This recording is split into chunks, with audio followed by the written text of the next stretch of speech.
Hey there, I'm Jennifer Veller, time freedom strategist and your host of the Childfree Biz Cafe, the podcast where child-free entrepreneurs and creators redefine success on their terms and thrive. So get ready for insightful conversations, empowering stories, and a community that embraces their whole child-free life. Today, I'm excited to talk with Tracy Robbin. Tracy's a certified transformational coach and sound healer with more than 25 years experience in the field of personal development and mind body healing. She empowers child-free women who feel like no matter what they achieve, it's never enough and they're never enough. So her unique inside out approach helps restore energy, break patterns, keeping you stuck, and gives you confidence and clarity to achieve your desired results personally and professionally without self-sacrifice. You can experience the happiness and fulfillment your success was supposed to bring. Hi, Tracy. Thank you so much for being here. Hey, Jennifer. I'm so excited to be here. Thanks for having me. Yeah, so right before this, we just had a little dance party to kind of hype us, and the song ended up being really appropriate. So let us know if you have your own little hype song to get you going. I've been awake for a while, so I had to wake back up again. That always helps. So, yeah. So, Tracy, tell us about yourself. Who are you? Who am I? Well, you did a beautiful job with the introduction. I'm Tracy Robbin, Transformational Coach Sound Healer. I am a child-free woman. I've been an entrepreneur and business owner for 25 years. If you're watching this, it's 2025. So 25 years, more than almost 26 years, I've been an entrepreneur working for myself. I used to work in corporate, made the transition into working for myself and never looked back. I had a brick and mortar yoga studio. By trade, I am a certified yoga teacher as well as a certified transformational coach for life and business, and also a certified sound healer. So I live in New Jersey. I have my husband, who I absolutely adore. He's my college sweetheart. We've been together, oh my God, almost 30. We've been together, this year was 35 years, which is crazy pants. And next year we'll celebrate our 30th anniversary. So No. I love being around and serving fellow child-free women, because I know how lonely it used to be when I didn't have people who got it. And now I do. And I just love it. And I want to give back to that community. So, Yeah, we need more child-free people with businesses to cater for the child-free community as well, which we'll get more into here in a minute.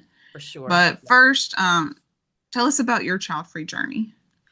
Oh, good question. So my child-free journey started when I met my now husband. So I, like many of us, or I won't speak for everybody else, but I know many women who have experienced this. I came into my relationship feeling like, okay, cool. I'm going to go to college. I'll get my degree. I'll meet somebody, eventually get married, have kids, have 2.5 kids and a dog, whatever what's expected of us. And I think in my family, it was always really expected that you get married and you have kids. Like, why wouldn't you do that? And I met my husband when I was just shy of my 18th birthday. So I started school. We lived in the same dorm in college at Rutgers. And so we got very close very quickly. That was like August, end of August. By October, I kind of knew this was the guy I was going to spend the rest of my life with. And from that moment on, once my family was like, oh, you met someone, everybody kind of knew that we were going to wind up together, including us. And the questions started: hurry up, finish college, get married, and have kids already. Like that is the pressure. Now, I am the eldest. For context, I'm the eldest of 3 girls and I was brought up, when I was brought up, it was a very strict household. I was the guinea pig as the first child, as anybody who's the firstborn understands. Yep. Yeah. So that was happening. And so I graduated college, got married when I was 23. I went to work right away. I started working in the entertainment industry. And, at around 27, I believe it was it was probably before that, because I quit my job I was 27 for 3 months. So I was the beginning of 2000. So I quit my job and opened a business. And so the other piece was that our financials were not in a place where I felt like I could barely take care of myself, let alone take care of another being. So I was being very practical about it, in the sense, like I was not aware yet that I didn't want kids. I want to just be really clear of that. I wasn't aware that I didn't want kids. I was conditioned, like so many of us child-free women have been.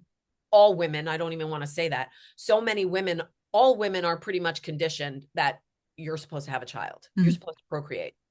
And so for me, it wasn't on my radar yet that that wasn't what I wanted, because the noise of society, the noise of community, the noise of family was so loud in my ears, in my head, and in my cells, that I just assumed that was going to eventually be part of my life. So I quit my job and I opened a business. And anybody who has ever done that knows that your business is actually your baby.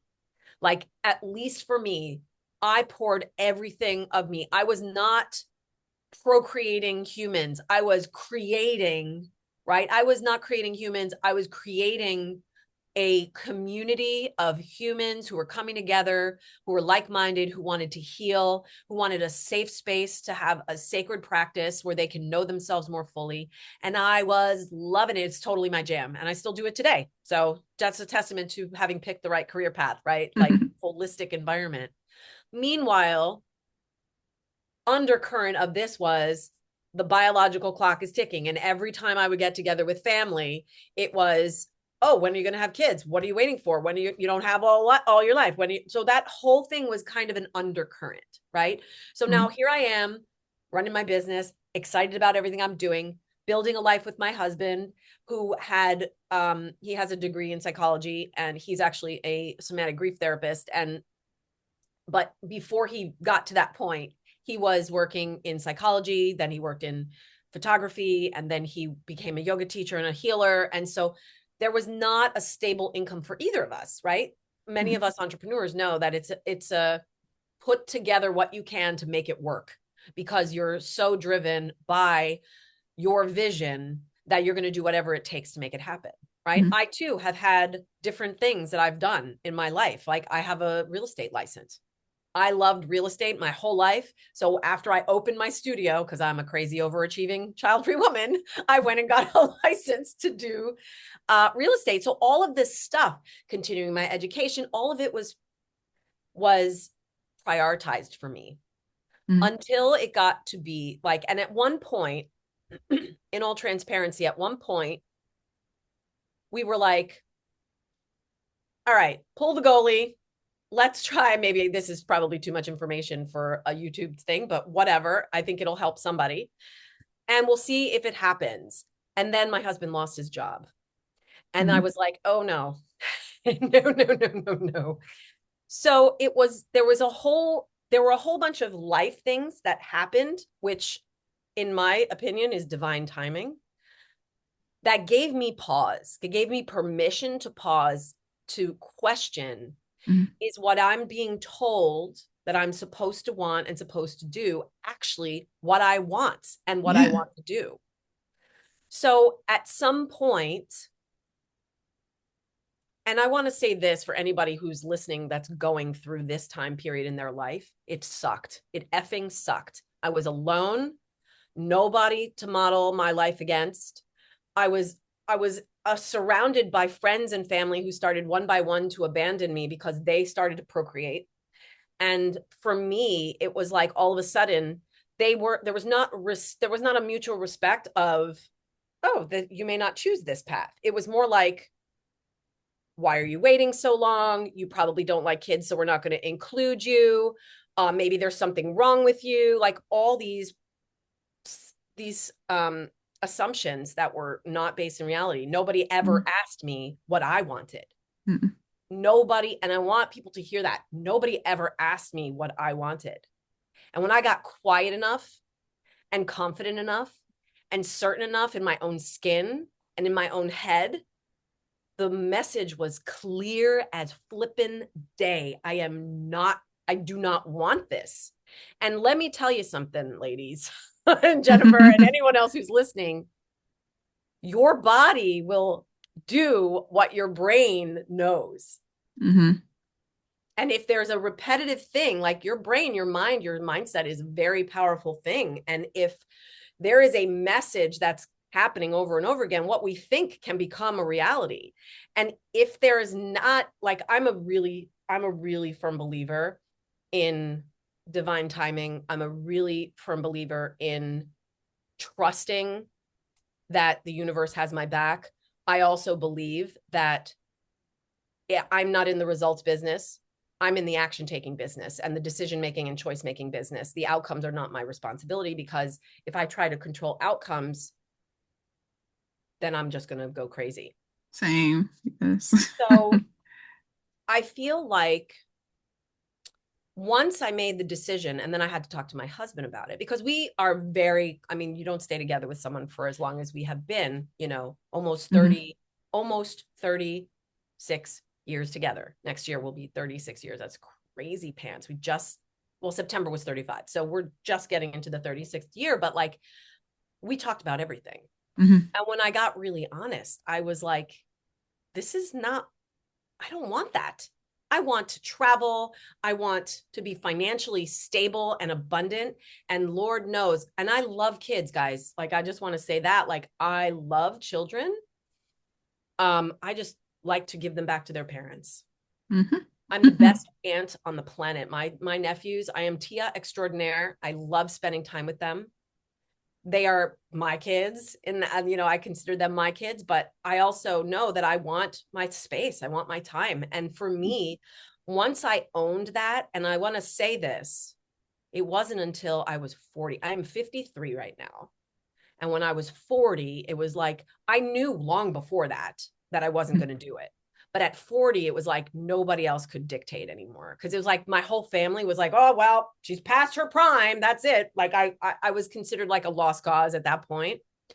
But the pressure and the stupid things people say and the insensitivity of people and their gumption to think that they're owed an explanation about why you're doing what you're doing with your reproductive organs Mm-hmm. is unbelievable to me, even in our society and Yeah. Western culture, you know? So I think that answers your question Yeah. in a very long way. Well, we all come to that decision differently. So, and Yeah, a lot more similar than we think too. So it's for just sure. always fun to hear how different it is. Because mine was Yeah. And very different. yeah. And I'll tell you this last thing, because I would love to hear what yours was like. Um, the I remember once I became certain and I really got quiet enough to hear, I remember, for context, my mother was a daycare provider. So I not only had two other sisters, I had little babies and children in my house all the time. So I had my fill of babies. I knew how to change diapers at age 7, Mm-hmm. right? And I was a mother's helper. I was babysitting I was also a babysitter, like to make extra cash as a kid. And I remember being a camp counselor one summer in college. And I remember saying to myself, I don't ever want children. I knew after that. And I was like a freshman in college. So I knew. I was like Mm-hmm. 18, 19. I knew, but I let the programming override my knowing. Yeah. And that is self-sabotage, and that's self-abandonment. Right. And I work with my clients around that, because even if they've chosen not to have the kids and they're very successful in their career, that self-abandonment is, if that's not addressed, Mm-hmm. that's that not enoughness that people live with their whole lives. And you have to address that, or it's going to keep sabotaging. Oh, yeah. What was your experience like? I have a whole video on that. But I guess the quick summary would be I don't ever remember wanting to play with dolls or house or mommy when I was little. Um, I like bossing my sister and my little cousins around, playing school because I thought I was going to be a teacher, just not in the way I thought. Um, and then later on, I ended up getting in a couple bad relationships, and then the last bad relationship, uh, like I knew I had to get out, and I did not want to be a single mom. Like I saw how tough it was for them. I needed him completely cut out of my life. I didn't want any reason to tie back to him, so I could just completely door slam him out of my life. And so I was like, well, at least with him, I don't want kids. And then anytime anyone brought up like carpool line or sport after school activities, it made me cringe. And then I realized I forget the actual word for it, but I I can't stand the idea of being pregnant or being in labor or any of that. So out right out of that relationship, I was like, I just don't want kids anymore. And then when I got with my guy now, we actually used to date when we were younger, and then we were in different areas of our life, and I had a lot of growing up to do because we're 10 years apart. So, but anyway, we reconnected after that relationship, and all the sparks came flying back, and turned out we were on the same page this time.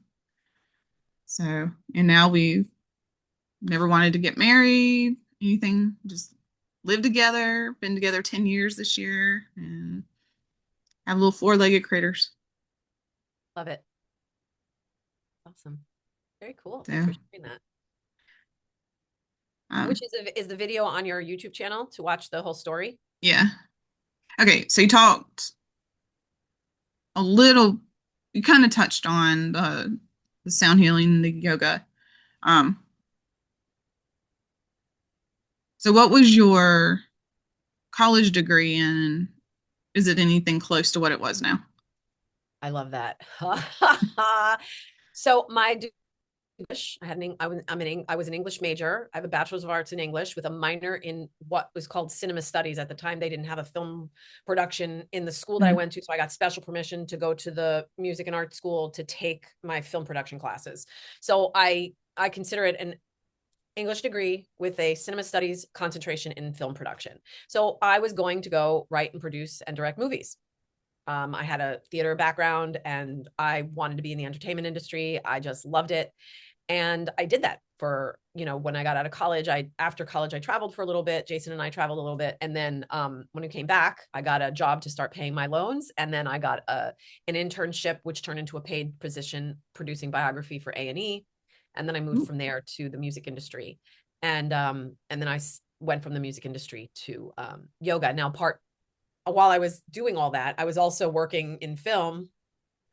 I was working in film. I won't go into the whole story, but anyway, I was also working in film. Like I was moonlighting, working in film at nights after I would come back from my record label job. So, because I just didn't want to leave that industry. So that was my degree. And the irony of all of that is I use absolutely all of that in my business, in my products, right? So like I used to make records and CDs. So I have a DVD and I knew how to do all the I knew what I needed to get for the mastering and to get the label copy and the sleeve copy and get the packaging together. I used to do all of that. So, yeah, so it definitely did translate a little bit, but, yeah, it translated. And, my writing is through, I have a blog. I'm revamping my website. So I pulled it down temporarily, but like I'm a writer as well. So the English part of me is always something I'm using through either marketing or content creation or curriculum creation. And, yeah, and I think the producer director in me is doing that through entrepreneurship. Yeah. So for the writing, was it more like scripts and for films? Or I don't know, what both. kind of, Oh, you mean what do I do now as writing? well, before and then now? So I've been writing. My dad was an English teacher, so I was steeped in like good English and writing, and I was learned very early on editing and all of that stuff. So the writing that I've done started back when I was in 7th grade, believe it or not. I've been even before that, but like I really hardcore went into writing when I had a teacher who had us do journaling every week. And so I journal regularly. I probably journal 3 to 4, maybe 5 times a week. So that to me is absolutely a core practice that I have, much like I have meditation practice and a Mhm. yoga practice. Those things, journaling is part of my physical, mental, and emotional wellness. So Yeah. journaling is a non-negotiable for me. So it's a creative writing piece. And I also wrote a book. I have a children's book that I've written that I need to get published. I'm a nonstop creator. Definitely an artist, definitely a visionary. And I have written, I have actually a few scripts that I started and just kind of abandoned. And then I have, yeah, so it's a little bit of creative writing. Mostly, I would say it's creative writing, Mhm. um, as opposed to um, specific genre, Gotcha. because Okay. I do a little bit of all the things. I have written some like Mhm. pieces of scripts and scenes and all that, but mostly it's not really, it's just what I have to get out of me, right? Yeah. I have to move it out of me, otherwise it gets lodged. Does that answer your question? Yeah. So how has being child free kind of improved your freedom, the resources you have available, and just how it's affected having a being a business owner, having a business? Um, I mean, time freedom Yeah. for me, like when I left my job, it was because I calculated how many days I was allowed to take off and live my life versus how long I had to commit to go into the job and commute to New York City and all those things. So even though I loved what I was doing, it just Mhm. was not quite fulfilling me the way I wanted my work to fulfill me.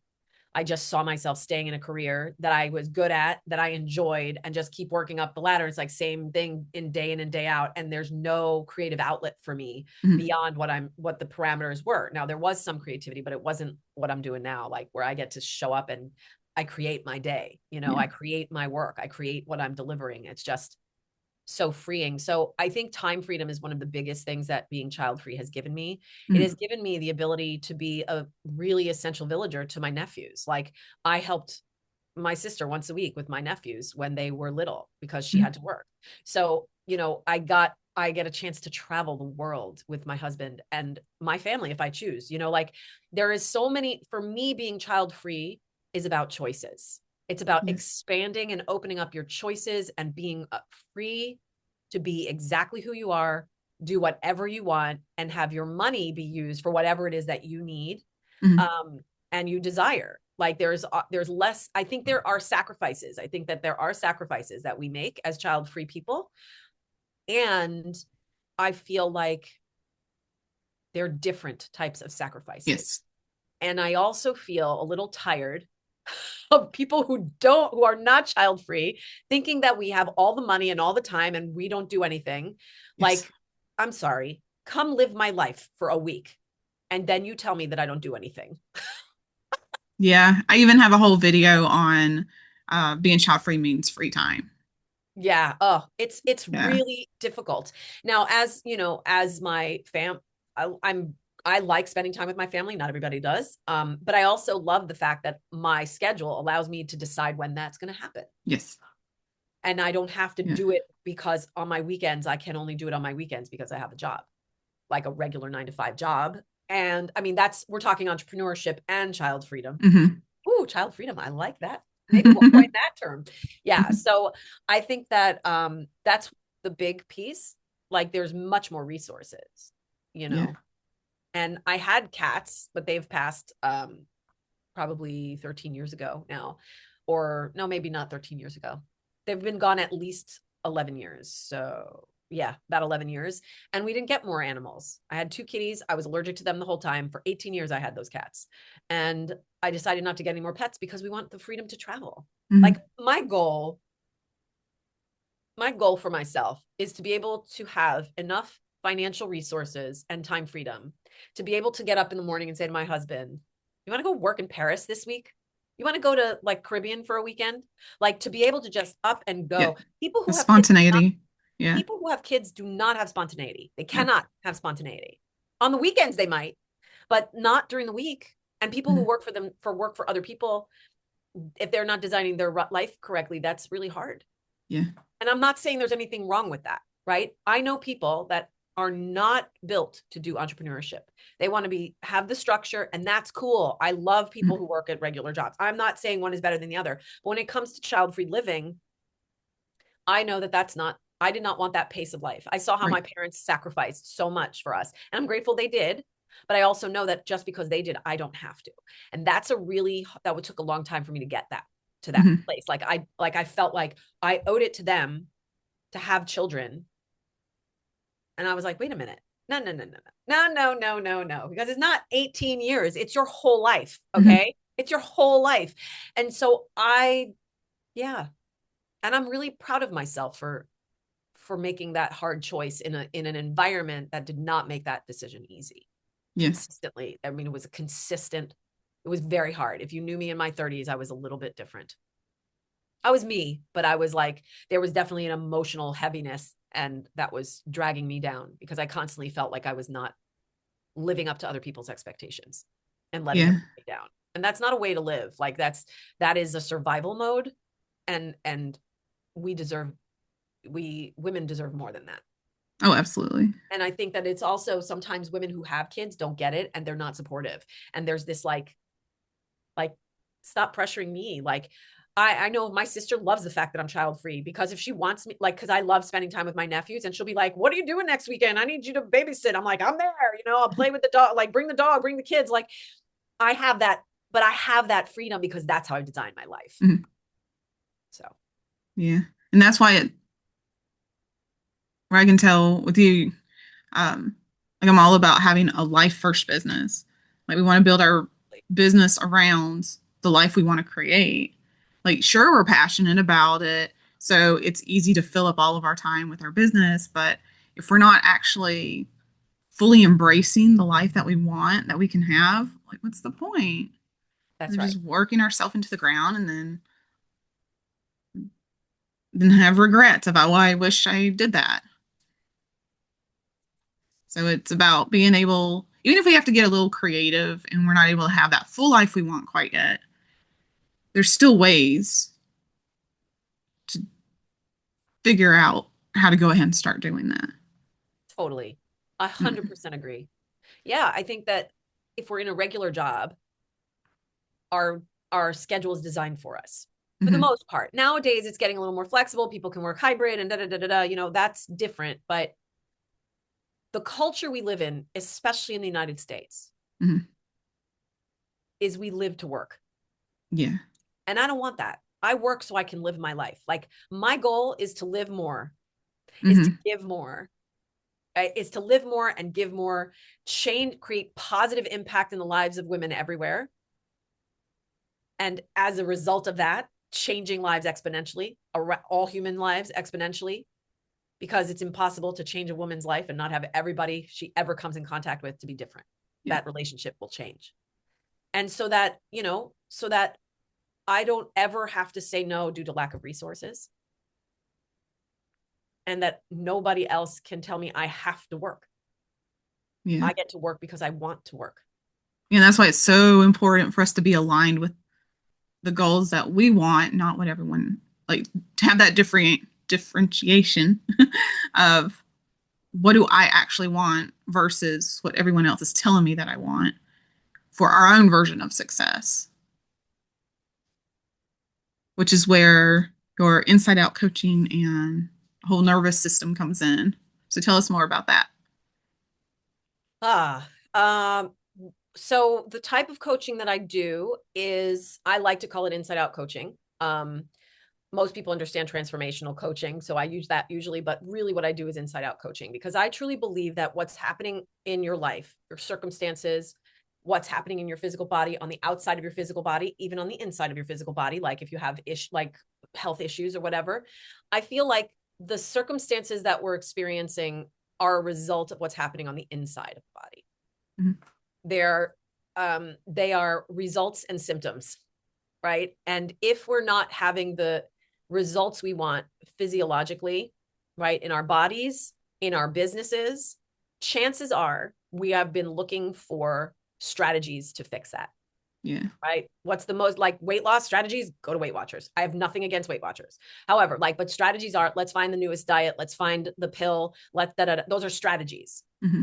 And I'll come back. Like the pill, the issue with any sort of pill and stuff is that people have tried the same strategies over and over and over again without changing the instrument that they're trying the strategy with. Mm-hmm. It would be like, I'm going to try to put this screwdriver. I'm going to use a hammer to get the screwdriver in, and I'm going to keep hitting it when really, and changing the screw instead of putting in a nail. Yeah. Right. Or changing my tool to a screwdriver instead of hitting a screwdriver with, you know what, you understand what I mean? Yeah. So there is the inside out. Find the right tools for the strategy. Correct. However, we're in a vehicle. This is a vehicle. This meat suit, as a friend of mine calls it, it's a vehicle, right? It's a vehicle through which we live our life. It's the vehicle and the lens through which we see the world. And if there is something that has been conditioned, as many child-free women have, all women, all people everywhere have this, but I work with child-free women mostly. So like, we have a lens through which we see the world. And if that lens has conditioned beliefs and patterns of behavior and focus and meaning that constantly create the same unwanted results, then the actual programming inside needs to be shifted. That comes from your focus, right? The story you tell yourself, the meaning you give things, where you're focusing, your thoughts that you're thinking. It also focuses on your energy, like what's happening. Like you cannot say, I feel great. Yeah. Like, no. Yeah, no. Right. You've got to like put some energy in it, right? Like we were just saying, like before we got on this call, we danced for 3 minutes. We moved our bodies to get energy flowing and shifting that life force inside of us. And I, as a yoga teacher, I've worked with the chakras for years, and I am freaking obsessed with them. Like I love how our developmental stages, and this is a whole conversation we could have just about the chakras, but just to give you a nutshell of inside out coaching, it works with your physiology inside, like what's happening on the outside and where is it showing up inside, and what are the energetics and the core beliefs, like the core beliefs that have been governing you that are creating those results. Yeah. And then it also works with your mind. Like what are your chronic thoughts? What are your chronic thoughts? What are the beliefs what is the story, the mantras, which we talk about in sound healing, right? What is the mantra that you're constantly telling yourself over and over and again that is creating, because your brain does not want you to be happy. Your brain wants to protect you. That's it. We have to train the brain with small incremental habitual changes so that when we get the mind right and we get the body right, and when I say right, that is not me defining it. That's you defining it. Whatever it is that's right for you, because I don't impose myself on other people, right? Like it's not about me telling you this is what's right. It's about you finding what's right that's already in you. That's like when I said I made the decision that I wasn't gonna have kids, like it was me finding that within myself. Nobody told me outside of me. I had to clear out the junk that wasn't mine, that I'd been holding on to for years, possibly lifetimes, in order to hear my voice, in order to hear my own truth. And that's really what it's about. It's about getting to your own truth so that then the strategies and the behaviors and the actions and the habits match up, and there's an alignment inside of you with what's showing up outside of you. Make sense? Yeah, which is why self-care is so important. And then once you've got that clarity and you're implementing, you got to have your boundaries to ward off everyone else to make sure you stay on your path. Yeah. And self-care is so important. Self-care is so important. There's basic things like sleep. People do not sleep enough. And if they do sleep, they're not getting quality sleep, or they're scrolling half asleep. You know what I mean? Like sleep is essential for our health and well-being. I had a health coach that I worked with that was like, really? I didn't realize. I'm like, how coach, you don't understand the importance of sleep. Like I don't understand that. Like it is really important. Sleep is like paramount to everything else you do working. All the efforts you take. I don't care how many coaches or strategies or information or trainings you get. If you are not sleeping, you raise your cortisol levels. And when your cortisol levels are high, it sabotages all your efforts. And that's why I do the sound healing as well, because the sound healing not only helps restore that bring that parasympathetic nervous system up a little bit, which is our rest and digest. It also helps you heal. When you sleep, when you get really good rest, your body has a natural ability to heal itself. Yeah. But we don't spend enough time there. So I'm just this beautiful combination. Plus, the sound healing helps integrate the energetic shifts that we do through our coaching. So it's just this wonderful, it's just a wonderful combination to create the reality you want. Because, if you're not taking care of yourself, self-care is paramount to everything else. And that doesn't mean necessarily going clothes shopping. That doesn't necessarily mean self-care is different to everybody. For some people, it's going for a hike. For some people, it's just playing in nature or being outside or going to the beach or being in the mountains or going for a swim or playing pickleball, whatever it is. Some people, for self-care, for me, my physical body needs self-care. I just got a massage, and I'm just going to say it. I just had a massage for the first time in 3 years. And it was a wonderful reminder how putting off self-care, I had an injury. So I was very concerned about people re-injuring me. I was doing my chiropractic and my acupuncture and that, but I was afraid to have people massage me because I didn't want to get re-injured.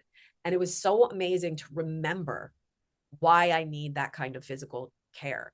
For me, I need massage. I like to get a manicure pedicure every time, but I haven't been doing that. Some people like their hair blown out. Some people, it's really, some people want to do a marathon movie or just snuggle up with a cup of tea and read a book. Cool. But you have to find that self-care that works for you. Yeah. And I want to say this about it, because I know that I work with women, and I think it's important. Part of the thing that I address in my coaching with my clients is this swing towards masculine, feminine energy. I think this is a really important piece for people to hear, especially for child-free women, because we have not conceived children and we conceive ideas and businesses, and we're creators, and we're often visionaries, and often we are doers and givers. And sometimes we overgive in compensation, as a way to compensate for that piece to prove our worth. Yeah.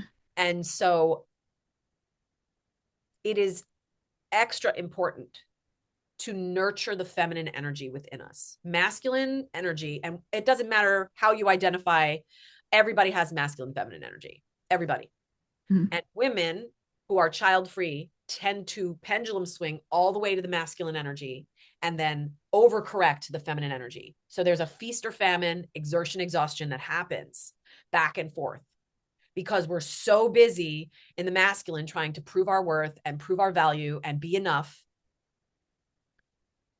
that we do that until we can't stand it anymore. And then the body just breaks down. Yeah. It shows up in adrenal fatigue. It shows up in fibromyalgia. It shows up in all sorts of chronic disease and dis-ease. And the body just goes, you need to stop. You know what I mean? And it swings you to the feminine energy where you're in collapse. And I never want to see people get to the point of collapse. It's let's catch it. Let's see what are your behaviors and your thought patterns that are creating this habit, because it's a habit, right? And I have a teacher who I absolutely adore. And his distinction is habits are good. If it's a bad habit, it's not a habit, it's an addiction.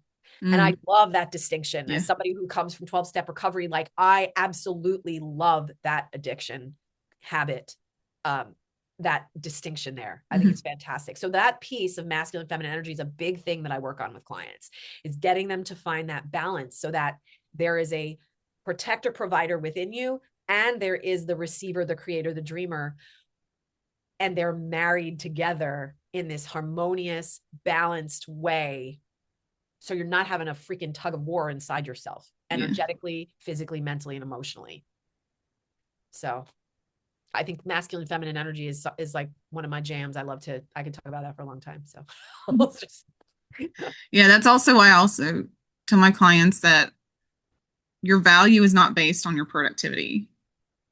And one of the first things I make them schedule is when do you want to go to bed, or when do you want to go to sleep, when you want to get up, and then how much time do you need to wind down. So it's you got to really backtrack on all those things, and then you go and fill in all the tasks last, Because then you're like, oh, I'm overbooking myself, or I'm not getting enough sleep, and your nervous system is just gone crazy. Totally true.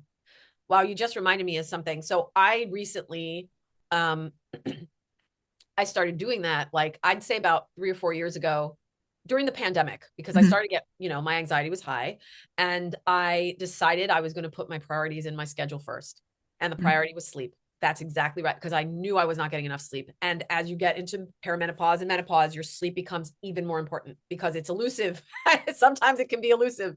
So I put how much I wanted to sleep, when I wanted to go to bed, when I wanted to wake up, when I wanted to work out. Like I put my priorities in, when I want to eat my meals, how and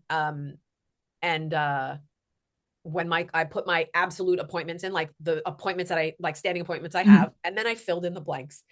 Excuse me, I filled in the blanks around that.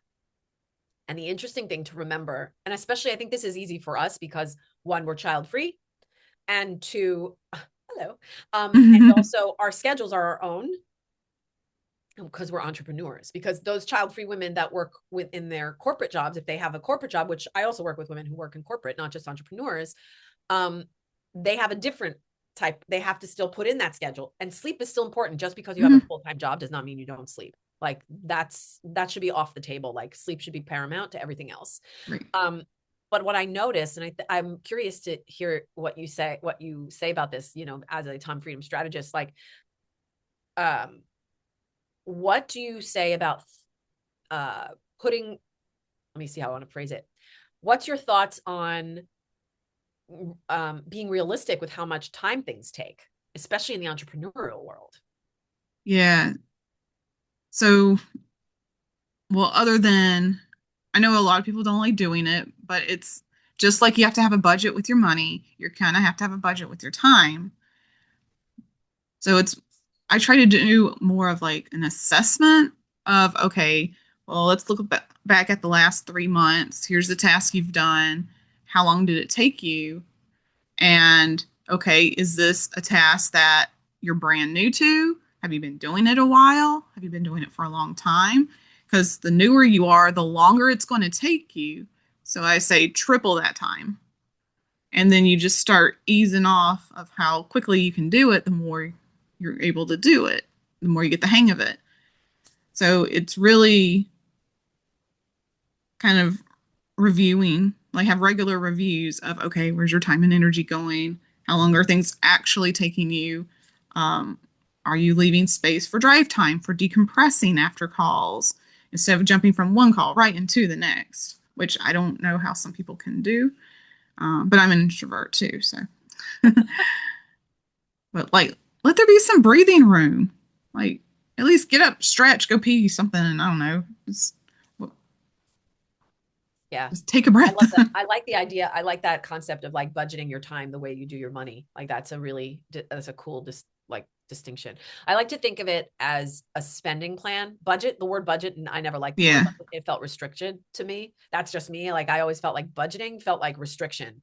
And that's part of why I'm a child-free person, so I don't have restriction. You know what I mean? Like so for me, like the idea of having a spending plan feels exciting. It's like, ooh, where do I get to spend the money? Spending could be in savings, but like for me, I love that. I love that. And I'm going to use that. I love that idea of like, Yeah, it's like, where do you want to spend your time? Yeah, that's awesome. Cool. Which is your mental energy, not just your physical energy. Yeah. Because some tasks take more mental energy, and yeah, a lot of things seem like it's all physical energy, but your brain does get tired from constantly thinking too, or constantly dealing with BS or whatever else is going on in the world.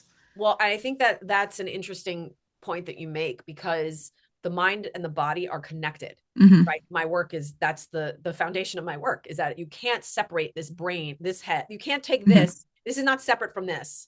And we walk around like disembodied heads in our lives thinking like, oh, we're living in our heads. People say that I'm living in my head. I hear that a lot. Like, but you're attached to a physical body that is a recording device. And so even if you're just doing a lot of thinking, your body fatigues from that. Yes. Your body fatigues from that. And that's why it's important to keep the energy moving, right? Like if you sit a lot, it's important to get up and take breaks and move and get the state of your body moving and shifting so that you're not just here, that you're paying attention to what's happening here. Because it's exhausting if you're just in your head all the time. Yeah. I get a lot of people used to come to me in yoga to do the physical practice of yoga on the mat. Because of that. They're like, I got to get out of my head. And because for yoga, for 1 hour or an hour and 15 minutes, they would be able to be completely in their body and out of their mind. I mean, literally the word mantra, like when we chant and we do call and response chanting, the word mantra means liberation of the mind, or like losing, send your mind. That's what it means. Mantra is manas, it's the mind, and trayoti is to transcend. And it's about transcending the minds, like literally like, let's join together and lose our minds. Like it's kind of like that.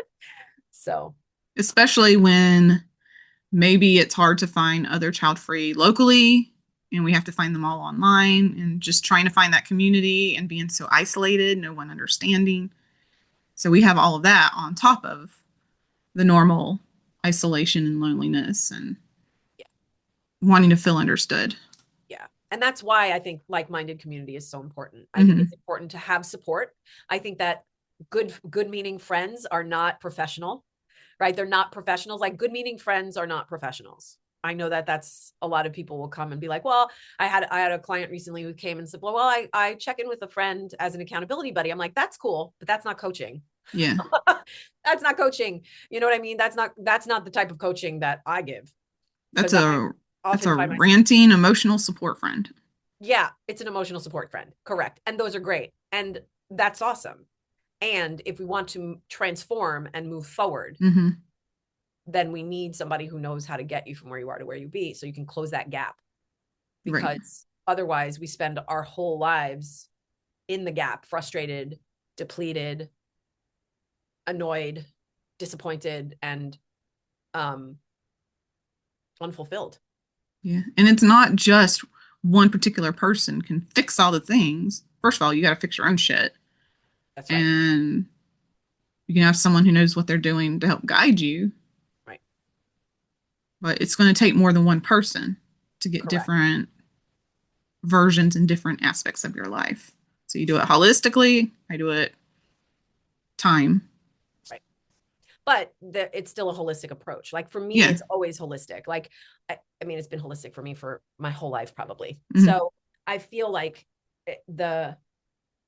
it's never one thing. It's like people want just to, eat less and move more. That's fine, but that's not the only thing that you need to do, right? If you're not measuring what you're trying to manage, how will you manage it? Like people don't track their food.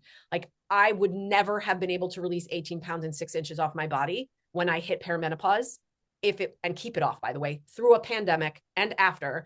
Like I would never have been able to have that happen if I hadn't been logging my food and having a consistent plan in place on my calendar. Like you said, spending my time, putting that in as a priority of, I need to work out.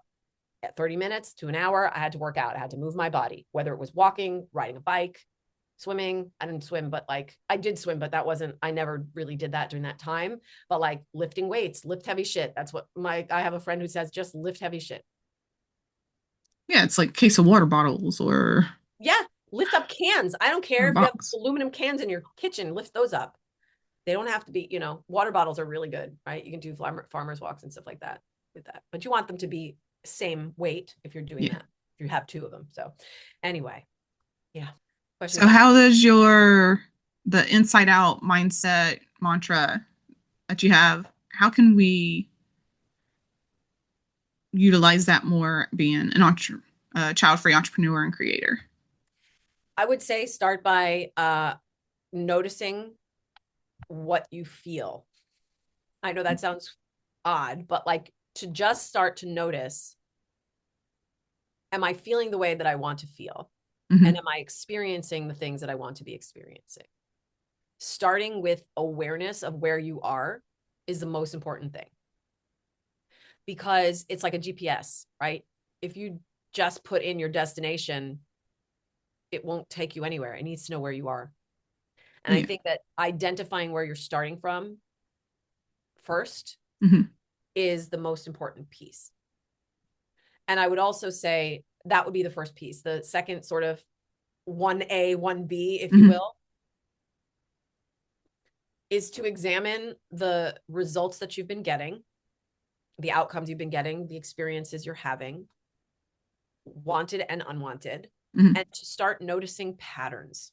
Start noticing your patterns of behavior, your patterns of thought, your patterns of how you use this physical form of yours. Those are the two things I would say start with. And when you get to that point of noticing, you become more self-aware of like, how do I change this pattern? And then that's the work that I do. Yeah. For the self-aware part too, slight tangent. I think that's something as child-free people that we have the extra advantage on. We are so much more self-aware than a lot of people, I feel like, too. Yes, and I think that, yes, we are self-aware, and I think we all have blind spots. Well, of course. You know what I mean? I think there are blind spots, and also we're self-aware, and we're also looking at it from the lens that we've been given. We're not able to be like, hey, let's play devil's advocate for a second and look at it this way. It's not always easy to see the water you're swimming in as a fish. Yeah, which is why we need that outside support. Correct. To help out. That's correct. And I will say this as a caveat, like if people are not able to be that self-aware, then they need coaching too. And I work, that's like, I've got a lot of people that are like, I'm getting this and I don't know what it is. You know, you ask me, what are the first things I would say? The first thing I would say is start noticing, start becoming, like, what do you feel? What do you feel? Like, what are you feeling physically, mentally, emotionally, spiritually, energetically? And are the outcomes you want happening or not? And even if they're close, I think it's easy for us to convince ourselves it's good enough. It's fine. Someday, that is like the disease of someday. I'm like, someday is now, my friends. Tomorrow is not promised. Oh, yeah. And what is one thing you want everyone to take away with today? Well, since this is a child-free community, I want to say you are not alone. And it is so wonderful to have other people who get it. I want to invite people to surround themselves with people who get it. It's important to have people in your life who you can connect with, where there is a baseline understanding of the triumphs of making decisions that are out of the box. Oh, yeah. You know, and I also want to say that it doesn't have to be hard and it doesn't have to take a long time. And you are enough and you are worth taking care of. I think that we forget that when we take care of ourselves first and foremost, when we prioritize our self-care, and that word just feels a little bit overused, but like if you are going to be, when you take care of yourself first, everybody and everything around you benefits from that. Exactly. Yeah. And how can we find you online? I have a bio site. I think if you can put it in the I'll put that in the notes of the show. I have a bio site and has all the good stuff in there. You can find all my socials there. You can find stuff about some of my offerings. I do have weekly sound healing sessions that is global. It's live on Zoom with me. So I do have live sound healing every Sunday at 7 p.m. Eastern with me. Please come. The information is in the bio site that we will that Jennifer will put in the comments.